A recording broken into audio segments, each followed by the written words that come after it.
Fala aí, galera, aqui é o JP e agora a gente vai continuar o nosso estudo de reações inorgânicas. Só que agora a gente vai começar a aprofundar em cada um dos 4 tipos de reações que a gente já aprendeu a classificar no primeiro vídeo, ok? Nesse vídeo a gente vai fazer as reações de síntese e as reações de análise, tá certo? Bom, primeira coisa, vamos retomar então o que é uma reação de síntese, também chamada de reação de adição ou combinação.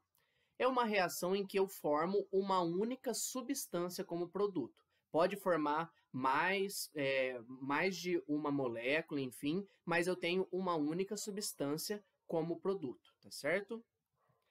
Essa síntese pode ser total quando os reagentes que eu uso são apenas substâncias simples, ou seja, substâncias formadas por apenas um elemento químico.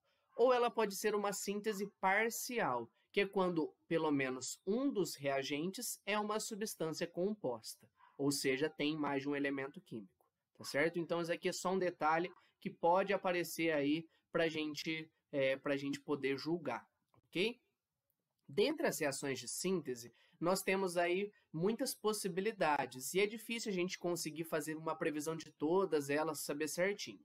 A gente vai ver aqui algumas que são um pouco menos comuns e outras que são muito relevantes para a gente saber, porque vira e mexe aparece nas nossas questões de exercícios e, consequentemente, vestibulares.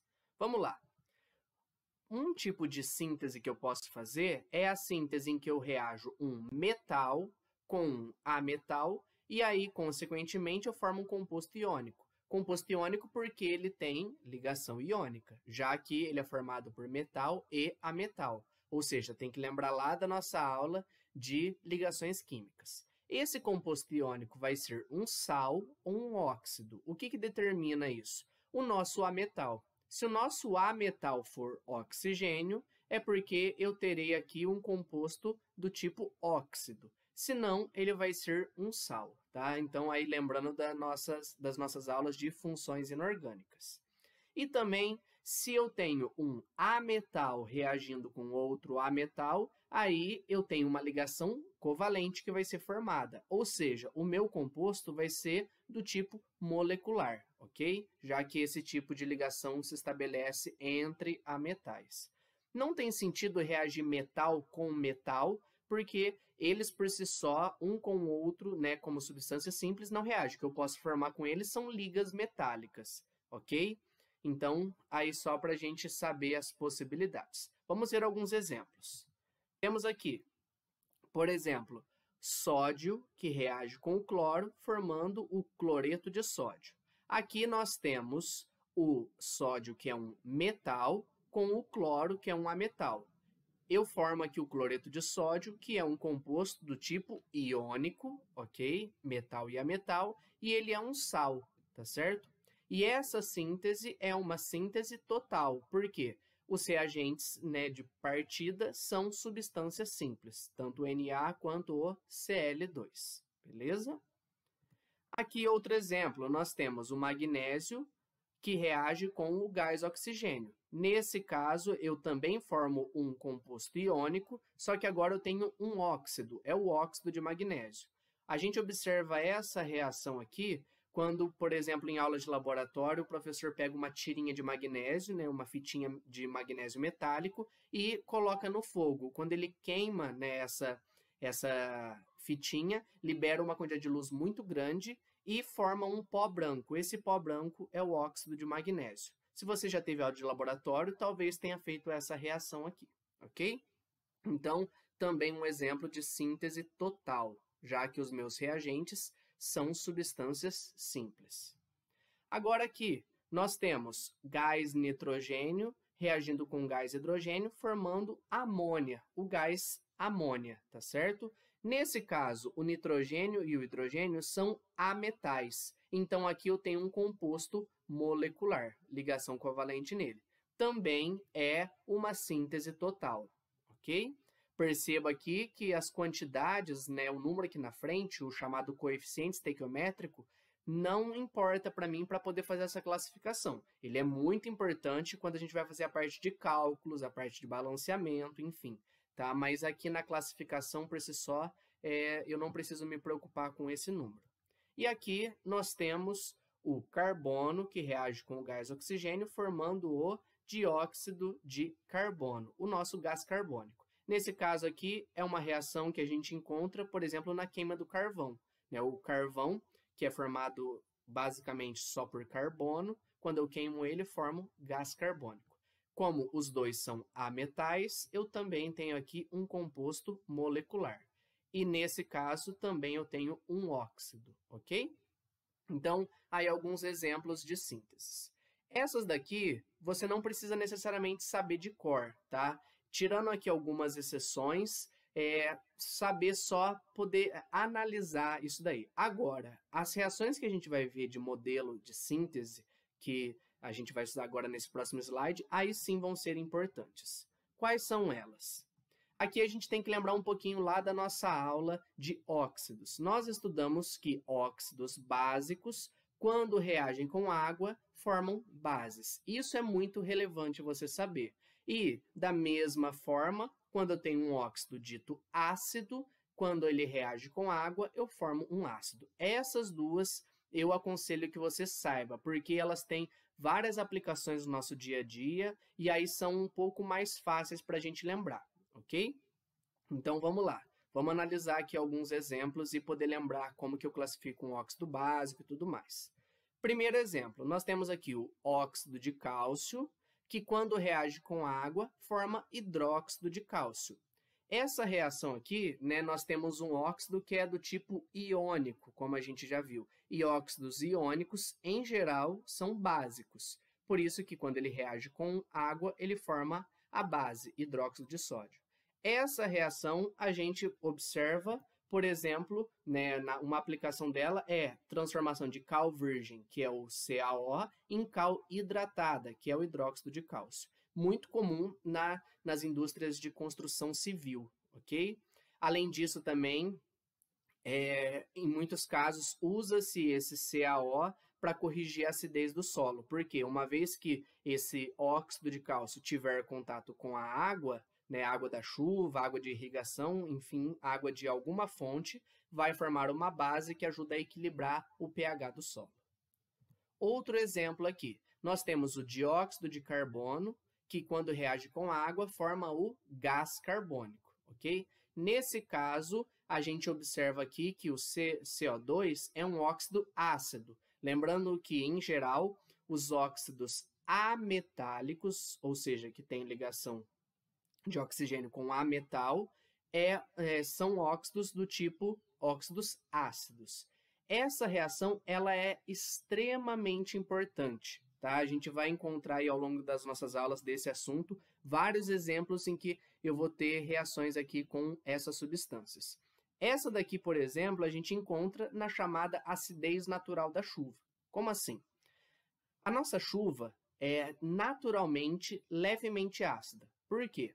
Porque o gás carbônico que está presente no ar, ok, como composição natural da atmosfera, ao reagir com a água da chuva, forma esse ácido, que é um ácido, como a gente já viu, não é um ácido forte, mas ele tem uma considerável acidez. Tá? Então, a chuva naturalmente tem um pH ácido, não tão ácido. Agora, o que acontece? Dependendo do tipo de problema ambiental que eu tenho, né, por conta da emissão de alguns gases, eu posso ter outros problemas. E aí, essas são as equações para a gente poder analisar. Então, vamos ver aqui. Vou colocar essas três equações, porque todas elas estão relacionadas ao que a gente chama de chuva ácida. Como assim? Qual que é a diferença? Essa acidez natural da chuva, essa acidez aqui, que a gente vai analisar nas equações, surge por conta desses gases que são gases poluentes. Então, dependendo das emissões que eu tenho de gases por conta de indústrias ou da queima de combustíveis fósseis, eu posso gerar esses gases que, quando reagirem com a água da chuva, vão formar ácidos mais fortes. E aí sim eu tenho o problema ambiental da chuva ácida. Vamos ver aqui, ó. SO3 é o trióxido de enxofre, quando reage com a água, forma o ácido sulfúrico, que, como a gente sabe, lá da nossa aula de ácidos, é um ácido mais forte que o ácido carbônico. Aqui nós temos o pentóxido de dinitrogênio, que quando reage com a água, forma o ácido nítrico, ok? Lembrando que esse 2 aqui não interfere em nada. Então, o ácido nítrico também é um ácido forte. E aqui nós temos um outro óxido de enxofre, que é o SO2, o dióxido de enxofre, que ao reagir com a água forma o ácido sulfuroso. Esse ácido é menos ácido que o ácido sulfúrico, mas ainda assim ele pode contribuir para a acidez desse problema ambiental, tá certo? Também pode acontecer do SO2 reagir com o oxigênio do ar e formar o SO3, por isso que ele está relacionado a esse problema ambiental. A gente já viu que tanto o H2CO3 quanto o H2SO3, né, esse ácido e esse daqui, são ácidos instáveis. Então, assim como eu tenho a reação desses dois que forma esse e desses dois que forma esse daqui, eu tenho o contrário, tá? Pode acontecer aí, como a gente vai ver daqui a pouco, a decomposição, que é o contrário dessas reações, ok? Então, temos aqui alguns exemplos clássicos de aplicações de reações de síntese. Muito importantes que a gente saiba para os nossos exercícios e para poder discutir problemas ambientais, enfim, questões que abordam um contexto um pouco mais interdisciplinar. Lembrando desse molde aqui, não tem segredo, ok? Agora nós vamos para as nossas reações de análise ou também decomposição. Então, como eu acabei de dizer, essa reação é o contrário de uma síntese. Por quê? Se na síntese eu formo uma única substância como produto, aqui eu parto de uma única substância como reagente e que se transforma em outras. Em geral, essa transformação necessita energia. E quando ela necessita de algum tipo de energia, o nome da reação de decomposição fica especial. Então, tem aí uma palavrinha que ajuda a gente a entender qual tipo de energia eu estou tendo que fornecer para a reação. E é muito útil para a gente saber. Vamos ver aqui alguns exemplos. Temos aqui uma reação dita de fotólise. Foto, como a gente sabe, está relacionado com a luz. Então, uma reação de fotólise... e outra coisa, lise aqui significa quebra. Então, é uma quebra que ocorre pela luz. Então, eu vou usar a luz como fonte de energia para poder quebrar a minha molécula, a minha estrutura em outras. Um exemplo disso está aqui, ó. Olha só, eu tenho o brometo de prata, que quando eu coloco na presença de luz, tá? Essa letra grega aqui, lambda, em muitos exercícios, equações, a gente traz aí como luz por conta do comprimento de onda lá da física, tá certo? Então, vale a pena a gente saber o que significa isso. Então, eu tenho aqui o brometo de prata, que se transforma em prata metálico, e em bromo, Br2, ok? Bromo líquido. Essa reação pode estar relacionada, inclusive, à questão de revelar fotografias e tudo mais. Por isso que a gente precisa do flash, né? O flash, principalmente antigamente, antes da gente ter as câmeras digitais, a gente precisava aí de luz para poder manchar o papel fotográfico, justamente porque a luz faria com que acontecesse uma reação aqui desse tipo, ok? Então, uma curiosidade aí para a gente saber. Também nós temos uma reação do tipo de pirólise, em que a quebra ocorre pelo calor. Cuidado, porque um sinônimo para pirólise também pode ser de calcinação ou decomposição térmica. Então, aqui eu vou usar a temperatura, eu vou usar a energia térmica, calor, para poder fazer essa quebra. Exemplo disso, eu tenho aqui o calcário, né, o CaCO3, o carbonato de cálcio, que em aquecimento, e aquecimento na química a gente representa pela letra delta, ok? Forma o óxido de cálcio mais o dióxido de carbono, tá? Então, essa é uma reação. Cuidado, porque uma pirólise ou calcinação ou decomposição térmica não é uma combustão. Para eu ter uma combustão, a gente precisa ter uma reação com gás oxigênio. Aqui eu não estou reagindo, então para eu fazer essa reação, eu faço aqui em ausência de gás oxigênio, tá? Então são coisas diferentes. Falar aqui de calcinação, decomposição térmica ou pirólise é diferente de falar combustão. E também nós temos a chamada eletrólise, em que a quebra ocorre usando eletricidade. Então, eu vou passar uma corrente elétrica pela minha substância e vou conseguir formar outras substâncias, ok? Por exemplo, eu tenho aqui a eletrólise da água, em que, quando eu passo uma corrente elétrica por ela, eu posso fazer com que ela se decomponha em gás hidrogênio e gás oxigênio. Eletrólise a gente estuda melhor numa parte da química chamada eletroquímica, ok? Mas aí só para a gente saber que eu estou passando uma corrente elétrica, está aqui o símbolo do elétron, e justamente eu consigo decompor a minha substância. Em todos esses casos, uma única substância como reagente, ok? Bom, vamos lá, continuando aqui. Agora, algumas decomposições úteis para a gente saber aí com algumas aplicações, tá certo?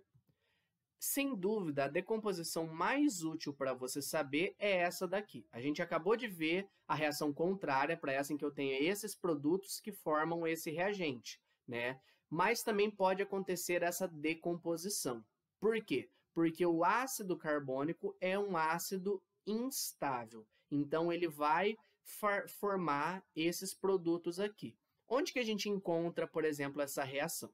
Então, como a gente viu, a gente encontra na chuva, né, a acidez natural da chuva, porque eu tenho aqui o que a gente chama de equilíbrio químico. Então, eu tenho esses reagentes que se transformam nesses produtos e vice-versa. Essa reação aqui tem para os dois sentidos, ok? Também a gente encontra essa reação em bebidas gaseificadas. Por exemplo, quando a gente abre um refrigerante, aquele gás que sai, né, aquelas bolhas que se formam, é gás carbônico, ok? Por quê? Porque eu tenho ali o nosso ácido carbônico que está se decompondo nessas duas substâncias aqui. Também a gente encontra essa reação no sangue. Como a gente sabe, um dos produtos da nossa respiração celular é gás carbônico. E esse gás carbônico pode ajudar a acidificar o sangue. É óbvio que aí você tem todo um sistema muito mais complexo que isso para poder ajustar essa questão da acidez do sangue. Isso a gente trabalha mais para frente, mais aprofundado, ok? Mas vale a pena a gente saber que isso também dentro do nosso corpo pode ocorrer. Também a gente encontra essa reação aqui na acidificação dos oceanos. Por quê? Quando a gente queima um combustível fóssil, e não só combustíveis fósseis, mas combustíveis orgânicos, a gente tem como produto o gás carbônico. E esse gás carbônico pode formar o ácido carbônico em água. Então, por isso aí dessa relação com também a acidificação dos oceanos, já que eu tenho mais gás carbônico na atmosfera e posso ter, consequentemente, mais desse ácido. Então, está aqui uma decomposição muito válida para a gente saber, ok? Guarde ela. Outro exemplo de decomposição que nós temos é a decomposição da água oxigenada, do peróxido de hidrogênio. Tá aqui, ó. Quando eu coloco ele, lembrando que esse símbolo aqui é o símbolo de luz, quando eu coloco ele no sol, eu tenho fornecimento aqui de energia, e aí eu tenho a formação de água e gás oxigênio. Onde que a gente encontra isso? Bom, tem pessoas que passam água oxigenada nos pelos para poder descolorir eles. Por que que elas passam isso e depois podem ficar um tempo no sol, por exemplo? Porque o sol vai acelerar e vai ajudar a ocorrer essa reação em que eu vou formar gás oxigênio. E esse oxigênio molecular, né, que está sendo formado, é que vai reagir com a substância que dá coloração ao pelo. E aí, justamente, você destrói essa substância e o pelo fica descolorido, ok? Isso daqui também a gente encontra, né, no sentido prático de laboratório. Por quê? Para você armazenar corretamente água oxigenada, quanto mais concentrada, melhor ainda esse processo. Você precisa guardá-la em um frasco escuro. Por quê? Se você deixar ela num frasco de vidro transparente, esse vidro, quando tiver contato com qualquer tipo de luz, vai acelerar a decomposição. E aí, depois de um tempo, você não vai ter mais H2O2. Você vai ter água e gás oxigênio lá dentro. Então, você deixa de ter o seu reagente que você precisaria manter. Então, uma das formas aí de armazenar corretamente a água oxigenada é guardando ela em um frasco escuro. Também a gente encontra essa reação, só que aí sem a necessidade da luz, quando a gente coloca água oxigenada em cima de alguns ferimentos, ou se você faz uma cirurgia na boca e tem que enxaguar sua boca com água oxigenada. Por quê? Algumas substâncias do nosso sangue fazem com que essa reação seja favorecida. E aí você transforma a água oxigenada, né, que está lá diluída em água, enfim, na proporção correta, você transforma essa água oxigenada em água e gás oxigênio, e esse oxigênio é bactericida, ele ajuda aí a matar micro-organismos que podem trazer alguma doença, trazer algum problema para a sua saúde, tá? Então, algumas aplicações dessa equação para a gente saber. Essa outra equação aqui, nós temos hidróxido de amônio, que se decompõe em amônia, gás amônia e água. Essa reação aqui é muito conhecida por algumas coisas. Por exemplo, vários produtos de limpeza contêm hidróxido de amônio. E qual que é o problema? Por ser uma base instável, ela se decompõe liberando vapores que são tóxicos. Então, a gente já sabe que a amônia é um gás tóxico, por isso que a gente não pode ficar inalando aí alguns vapores de produtos de limpeza. Além do mais, dependendo da mistura que a gente faz de produtos de limpeza, posso gerar ainda mais esse gás, né, favorecer essa decomposição e eu posso me intoxicar. Então, muito cuidado com isso. Também a gente encontra essa reação na experiência que a gente chama do sangue do diabo, né? O que é isso? A gente tem hidróxido de sódio, hidróxido de amônio, que é uma base, ok? Então, quando eu coloco fenolftaleína em meio básico, ele fica rosa.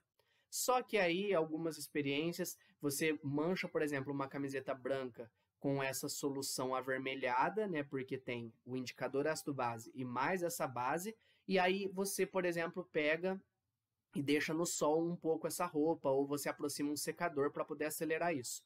Quando você fornece energia, você transforma o hidróxido de amônio em amônia.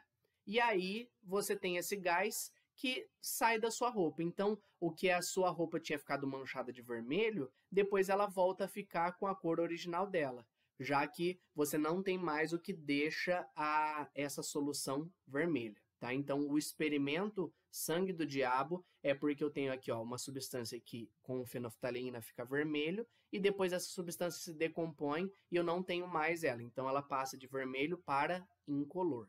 Ok? Então, temos aí uma aplicação também dessa equação aqui. Ok? Também nós temos aqui, temos o clorato de potássio e temos o nitrato de potássio. Essas duas substâncias, quando aquecidas, vão formar aqui cloreto de potássio e nitrito de potássio. Só que o interessante delas é que, ao aquecê-las, forma-se uma quantidade de gás oxigênio. E onde que a gente encontra essas duas reações aqui? Na pólvora, ok? A pólvora é uma mistura de algumas substâncias, entre elas clorato de potássio e nitrato de potássio. E ao aquecer essa pólvora, ou inclusive a questão da pressão, né, a questão da bala, do tiro e tudo mais, eu consigo liberar uma quantidade de oxigênio que faz com que eu nutra a minha reação de combustão e por isso que eu posso gerar uma explosão cada vez maior, porque eu estou dando ainda mais força para que aconteça, já que eu estou formando aqui coisas, né, formando gás oxigênio que é necessário para ocorrer uma combustão, ok? Então, temos aí uma aplicação também dessas duas equações químicas, ok? Para a gente poder fechar essa nossa aula, a gente vai ver agora um detalhe muito importante dentro das reações de análise que eu acho extremamente útil para a gente saber, porque vira e mexe aparece aí em algumas questões e para a gente inclusive entender coisa do nosso dia a dia. Qual que é essa decomposição que vale a pena a gente saber? Todo carbonato e bicarbonato, quando sofrer aquecimento, vai se transformar em gás carbônico, tá? Então, muito importante que você saiba reconhecer aí reações em que eu tenho carbonatos e bicarbonatos que se transformam em gás carbônico, porque, como eu disse, tem várias aplicações. Exemplos disso, vamos lá. Nós temos aqui o que a gente chama de bicarbonato de sódio. Sem dúvida aqui uma das reações desse estilo aqui, mais importantes para você saber. Esse bicarbonato de sódio, ao ser aquecido, se transforma em carbonato de sódio, em água e gás carbônico. Por que isso daqui é muito interessante a gente conhecer nessa reação? Algumas aplicações dela. Primeiro, uma das aplicações é nos extintores de incêndio. Então, nós temos aí vários tipos de extintor, porque aí, dependendo da classe, né, do incêndio, eu tenho que usar um determinado tipo de extintor adequado, tá certo? E aí, um desses extintores, desses tipos, é o extintor de pó químico seco. Esse pó químico nada mais é do que o bicarbonato de sódio, que quando tiver contato com o fogo, né, com esse incêndio, vai formar carbonato de sódio, água e gás carbônico. Esse gás carbônico que está sendo formado faz com que você limite o tanto de oxigênio e aí você consiga interromper a combustão, tá? Então, aí, uma aplicação dessa reação para que você saiba, já que você tira o oxigênio, você para de alimentar a combustão, você forma aí o nosso gás carbônico que impede ela de continuar. Também a gente encontra essa reação aqui no chamado fermento químico. O fermento químico é o que a gente chama de pó royal, enfim, que a gente compra para determinados tipos de receitas. E é interessante a gente entender que fermento químico, tem gente que fala assim que tem que guardar na geladeira, enfim, e tudo mais. Fermento químico, se ele é basicamente bicarbonato, você pode guardá-lo, por exemplo, fora da geladeira. Por quê? Ele não vai aí, não precisa de uma temperatura baixa, já que não é um ser vivo, não é um micro-organismo aí que precisa se manter vivo por um determinado tempo. Okay? Então, algumas receitas falam de usar fermento químico, mas em muitas dessas receitas usa também o próprio bicarbonato, tá? E aí, justamente, quando você coloca o fermento químico na massa, ao levar ao fogo, aquece e forma o gás carbônico. Esse gás carbônico faz com que a massa fique fofa, não fique embatumada, já que aí você está formando esse gás vai ficar ali. Então, é onde a sua massa vai crescer e tudo mais, dentro do forno, ok? Diferente disso, nós temos o fermento biológico. Só para a gente comparar aqui e entender um e outro. Vamos lá. No fermento biológico, o que acontece? Receitas que vão fermento biológico têm um carboidrato, né, carboidratos de algum tipo, e esses carboidratos têm glicose, ok? E aí, justamente, essa glicose é transformada em etanol e em gás carbônico, é o que a gente chama aqui de uma fermentação alcoólica, ok? Essa reação aqui é feita por micro-organismos, por isso do nome fermento biológico. Tanto é que quando a gente compra fermento biológico, o local certo para armazenar eles, antes de usá-los, é na geladeira. Porque senão esses micro-organismos responsáveis por fazer essa transformação vão morrer e aí você perdeu a validade, perdeu a utilidade do seu fermento. Outra coisa interessante, essa reação aqui é feita quando você coloca o fermento biológico na massa e aí depois você deixa a massa descansando um tempo antes de levar para o forno. Por isso que quando você prepara, por exemplo, pães, você deixa um tempo para a massa descansar e é onde que acontece esse fenômeno da massa crescer. Por que essa massa está crescendo?